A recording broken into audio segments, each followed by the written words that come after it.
কথায় আছে কিছু ঘুরতে সাপ বের হয়ে যায়।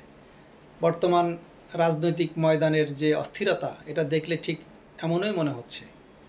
বেশি বাড়াবাড়ি করতে যেয়ে, বেশি খোঁচাখুচি করতে যেয়ে, বেশি ঘাটাঘাটি করতে যেয়ে, বেশি বেশি আমাদের ঐক্য বিনষ্ট করতে গিয়ে আমরা যে যার খবলে, মানে যার যার ফাঁদে শেষেই পড়ে যাচ্ছি। তাই আসুন, এখনও সময় আছে, ঐক্যর কোনো বিকল্প নাই। বারবার আমি ঐক্যর কথা বলে থাকি। ঐক্যহীন জাতি কখনো সামনের দিকে এগিয়ে যেতে পারে না। সবাই আমরা ভাই ভাই।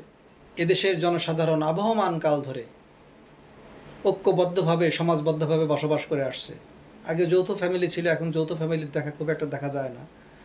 একক ফ্যামিলিগুলোর সংখ্যা অনেক বেশি, তবু অনেক যৌথ ফ্যামিলি এখন দেখা যায়। আমরা ফ্যামিলিগতভাবে যৌথ না থাকলেও সমাজগতভাবে, সামাজিকভাবে আমরা একে অপরের সঙ্গে আত্মীয়তার বন্ধনে হোক বা যেভাবেই হোক না কেন আমরা আবদ্ধ আছি। তাই এই যে মহব্বত, এই যে মিল, এইটা আমাদেরকে যে কোনো মূল্যে ধরে রাখতে না পারলে ক্ষতিটা শুধু আমাদের না, আমাদের ভবিষ্যৎ প্রজন্মের। আমরা আমাদের ভবিষ্যৎ প্রজন্মের জন্য কত কিছুই না করছি, অর্থ ইনকাম করছি, ব্যবসা বাণিজ্য করছি, কষ্ট করছি, রাত দিন পরিশ্রম করছি, কিন্তু তারা যে বেঁচে থাকবে, তারা যে ভালো থাকবে, সেই প্রতিশ্রুতি বা সেই পরিবেশকে আমরা তৈরি করে যেতে পারছি? শুধু কিছু টাকা গুছিয়ে দিয়ে গেলেই হয়ে গেল? তাদের এই অনিরাপদ জীবন থেকে নিরাপদ জীবনযাপন যেন তারা করতে পারে, সেই জন্য প্রয়োজন ঐক্যবদ্ধ থাকা। আসুন আমরা ঐক্যবদ্ধ থাকি। যে কোনো মূল্যে যদি আমরা ঐক্য ধরে রাখতে পারি, বিদেশি কোনো পরাশক্তি আমাদেরকে কিছুই করতে পারবে না।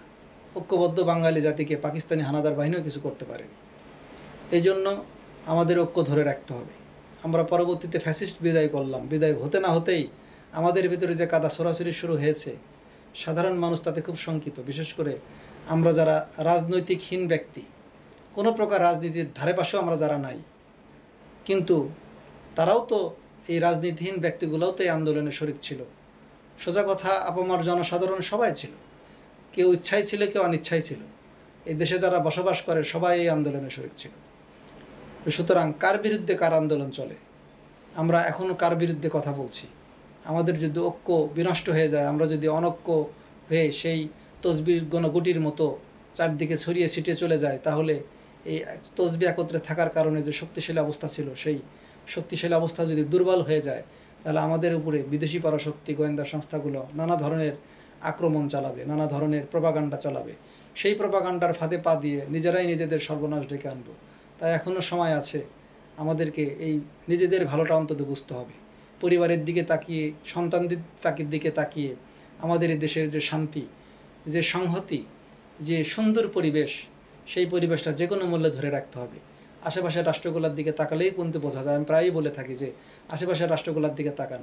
যুদ্ধ বিগ্রহ, নানা ধরনের অশান্তি, নানা ধরনের রাজনৈতিক অস্থিরতা, চুরি ডাকাতি, রাহাজানি, হত্যা, নানা ধরনের বিষয় সেখানে প্রকাশ্যে অস্ত্র হচ্ছে, মানুষকে মেরে ফেলা, গোত্রে গোত্রে গণ্ডগোল, এ ধরনের নানা ধরনের অশান্তি বিশ্বের চতুর্দিকেই আমরা দেখতে পাই। সে তুলনায় কি আমরা শান্তিতে নেই? এতটুকু শান্তিও যদি আমাদের ধরে রাখতে না চাই, তাহলে কারই বা কী করার আছে? যে কোনো মূল্যে আসুন আমরা আমাদের শান্তি বজায় রাখি।